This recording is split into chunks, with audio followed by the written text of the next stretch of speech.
నమస్తే welcome to our channel. మాజీ మంత్రి వైసీపీ కీలక నేత ఆదిమూలపు సురేష్ కొన్ని కీలక కామెంట్స్ చేశారు. ఇప్పటివరకు ఒక లెక్క, ఇకపై నుంచి ఒక లెక్క, రఫరప్పలాడిస్తామంటూ ఆయన చేసినటువంటి కామెంట్స్ని ఏ విధంగా చూడాలి? అధినేతే ఓకే అన్నప్పుడు ఇలాంటి వాళ్ళు మాట్లాడకుండా ఉంటారా అంటూ పలువురు విశ్లేషిస్తున్నారు. మరి వీటినన్నింటినీ కూడా ఏ విధంగా చూడాలి తెలుసుకునే ప్రయత్నం చేద్దాం. దీన్ని విశ్లేషించడానికి మనతో పాటుగా ఉన్నారు senior journalist doctor Vadlamani Kanakadurga గారు. నమస్తే మేడం. నమస్తే అండి. జగన్మోహన్ రెడ్డి అసలు రపారప అంటే తప్పే ఉంది, సినిమా డైలాగ్ అంటారు. పేర్ని నాని గారు వచ్చేసి కన్ను మూసి తెరిసే లోపల రపరపలాడిస్తాము, చీకట్లో అయినా సరే కనుసైగ చేస్తే చాలంటారు. ఇప్పుడు మాజీ మంత్రి ఆదిమూలపు సురేష్ ఇప్పటి వరకు ఒక లెక్క, ఇకపై ఒక లెక్క, రపరపలాడిస్తాం. ఏంటి మేడం ఈ కామెంట్స్ అన్నింటినీ కూడా ఏ విధంగా చూడాలి? అసలు వీళ్ళు ఎవరికి ఈ కామెంట్స్ ని చెప్తున్నారు, ఏ విధంగా చూడాలంటారు? వాళ్ళు చెప్తున్నది తెలుగుదేశం వాళ్ళకి, జనసేన వాళ్ళకి, నాట్ ఫర్ బీజేపీ వాళ్ళ జోలికి కూడా వెళ్ళరు. మనం ప్రతిసారి చెప్తాం అది. అయితే ముఖ్యంగా తెలుగుదేశంలో ఎవరిని వీళ్ళు టార్గెట్ చేస్తున్నారు? చంద్రబాబు నాయుడు గారిని, లోకేష్ని. అక్కడ పవన్ కళ్యాణ్ మెయిన్ వాళ్ళకి. అంటే భరించలేకపోతున్నారు. ఇప్పుడు వాళ్ళకి పని పాటు లేదు, వాళ్ళు ఊహించలేదు. 30 ఏళ్ళు అనుకుని తప్పులు చేసేసారు, తప్పులు వెనక్కి తీసుకోలేరు. కొత్త తప్పులు చేద్దామంటే పోలీసులు కరెక్ట్గా పనిచేస్తున్నారు, అది భరించలేకపోతున్నారు. పోనీ ఇప్పుడు సూపర్ 6 గురించి ఎవడైనా మాట్లాడుతున్నాడా? రప్ప తప్ప సూపర్ 6 గురించి ఎవడైనా మాట్లాడుతున్నాడా? మొన్నటి వరకు సూపర్ 6 సూపర్ 7 అన్నవాళ్ళు ఇప్పుడు రప్ప తప్ప ఇంకో మాట లేదు. ఇంకా మాట్లాడితే అడ్డంగా నరికేస్తాము, ఆయుధాలు తీస్తాము అంటున్నారు. ఒక్కొక్కడు ఒక్కో రకంగా. అంటే జగన్మోహన్ రెడ్డి ఇంత అంటే ఆయన ఇంతే అన్నాడు, మనం ఇంత అనాలని చెప్పి ఎవడికి వాడు నోరు పడేసుకుంటున్నాడు. అంటే ఇప్పుడు జగన్మోహన్ రెడ్డి దృష్టికి వెళ్ళాలని వీళ్ళందరూ ఇటువంటి కామెంట్స్ చేస్తున్నారు. పని పాటు ఏముంది? ఇప్పుడు జనాల దగ్గరికి వెళ్ళలేరు, నియోజకవర్గాల్లో తిరగలేరు, వాళ్ళని ఇప్పుడు మామూలుగా కొట్టరు. ఇప్పుడు కనుక వాళ్ళు జనాల్లోకి వెళ్తేనండి, నువ్వు రప్పరప్ప అన్నావు, నీ పని చెప్తావని వాళ్ళు జనాలు తిరగబడకపోతే అడగరు. ఎందుకు మొన్న జగన్మోహన్ రెడ్డికి బంగారుపాళ్యాలో వాళ్ళ కార్యకర్తలు ఏం చేశారు? మీ కళ్ళ ముందు మీకు వీడియో దొరికిందా లేదా? వాడు సాక్షివాడు వేసుకున్నాడా? వీడియో వేసుకోగలిగాడా? లైవ్ కట్ చేసుకున్నాడుగా. లాస్ట్ టైం అంతే లైవ్ కట్ చేశాడు, మీకు గుర్తుంటే. ఆ సింగయ్య మృతి కేసులో ఆ బిట్టు కట్ చేసుకున్నాక లైవ్ ఆపుకుని, అంటే వీళ్ళు మేము మడమ తిప్పం మాట తప్పం, మేము చాలా నీతిపరులం అంటారు కదా. సో ఆ నీతిపరత్వం ఎంతో మనం చెప్తున్నాం. ఇప్పుడు ఎవరు ఫస్ట్ ఇవాళ అంబటి రాంబాబు, తర్వాత పేర్ని నాని, లేకపోతే రోజా, ఇప్పుడేమో ఆదిమూలపు సురేష్. ఏంటి ఇవాళ నుంచి ఇప్పటివరకు ఓ లెక్క, ఇంక మీదట ఓ లెక్క. ఇదంతా ఎవరి డైలాగ్స్ చెప్తున్నారు మీరు మళ్ళీ అదే సినిమా హీరోల డైలాగ్స్ వాడుకోవాల్సి వస్తుంది. మీకు ఇష్టం లేని సినిమా హీరోలు, అవునా కదా? కాబట్టి ఈ లెక్కలేంటో వీళ్ళ లెక్కలు తేల్చడానికే ఇవాళ ఈడీ లేకపోతే సిట్టు రంగంలోకి దిగాయి. కాబట్టి వీళ్ళ లెక్క తేలుస్తామనే లోపు, లేకపోతే మేము కళ్ళు మూసి తెరిచే లోపు, లేకపోతే చీకట్లో మేము కనుసైగ చేస్తే చీకట్లో మీరు నరికేయండి అన్నాడు కదా.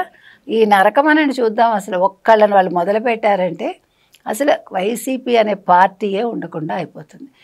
ఎవరిని చంపరు. ఇప్పుడు ఈ ప్రభుత్వం ఉన్నది ఎవరిని చంపటానికి కాదు, చంపాలనుకున్నా లేదు, అసలు ముందు జైల్లో వేయాలనుకున్నా ఎప్పుడో జైల్లో వేసేవాళ్ళు.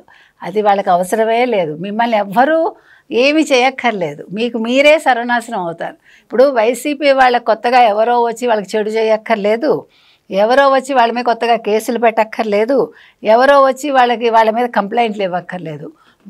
వాళ్ళే ఏదో ఏనుగు స్నానం చేశాక నెత్తి మీద మట్టి వేసుకుంటుంది. అట్లాగా వాళ్ళ నోర్లే వాళ్ళకి పెద్ద మట్టి, వాళ్ళ నోర్లే వాళ్ళకి పెద్ద కేసులు తీసుకొస్తాయి. అదేవిధంగా వాళ్ళు చేసే పనులు కూడా అంతే. ఇంకొక పాయింట్ మేడం, అధికారం అంటే 151 సీట్లతో ఘన విజయాన్ని అందించిన ప్రజలు 11 సీట్లకు పరిమితం చేశారు. ఇదంతా కూడా వాళ్ళ నోటు దురుసుతో ఏ విధంగా ప్రవర్తించారో ఆ నోటు దురుసుని తట్టుకోలేకే ఇటువంటి తీర్పిచ్చారని చెప్తూ ఉంటారు. అయినా సరే ఇప్పుడు అధికారం కోల్పోయిన తర్వాత ప్రతిపక్షం కూడా లేకుండా ఉన్న ఈ నేతలందరూ కూడా మళ్ళీ ఆ ధోరణిని ప్రవర్తించడాన్ని ఏ విధంగా చూడాలంటారు? వాళ్ళు చేసిన తప్పిదం ఏంటంటే వాళ్ళ అవినీతి ప్రజలకు తెలిసింది, వాళ్ళ అహంకారం ప్రజలకు తెలిసింది.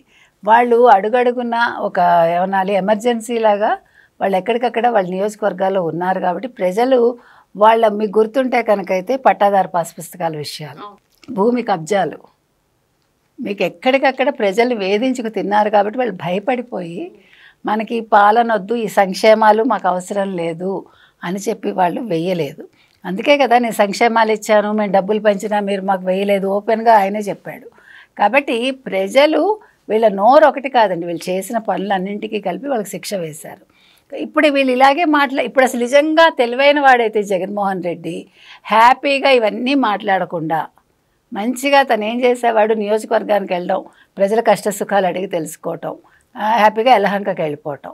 వీళ్ళు కూడా ఎవరి నియోజకవర్గాలకు వాళ్ళు వెళ్ళి అసలు ఏం పనులు జరుగుతున్నాయి, ఏ పనులు జరగట్లేదు, ఈ ప్రభుత్వం ఏమైనా చేస్తుందా లేదా, చెయ్యకపోతే ఏం చేయాలి, ఒక ప్రతిపక్షంగా నిజంగా ప్రతిపక్షం అనుకుంటే దాన్ని ఆ కన్సర్న్డ్ అక్కడ తెలుగుదేశం వాళ్ళకో జనసేన వాళ్ళకో చెప్పి ఇగో ఈ పనులు జరగట్లేదు నాయన, వీలైతే చూడండి, లేదు నీకు డబ్బులు ఎక్కువైతే నీ సొంత డబ్బులు ఇచ్చి చిన్న చిన్న పనులు అయితే చేయించావనుకో, నెక్స్ట్ వాళ్ళు కళ్ళు మూసుకుని మీకు ఓట్లు వేస్తారు. కానీ వీళ్ళు మళ్ళీ వచ్చే ఉద్దేశంతో లేరు.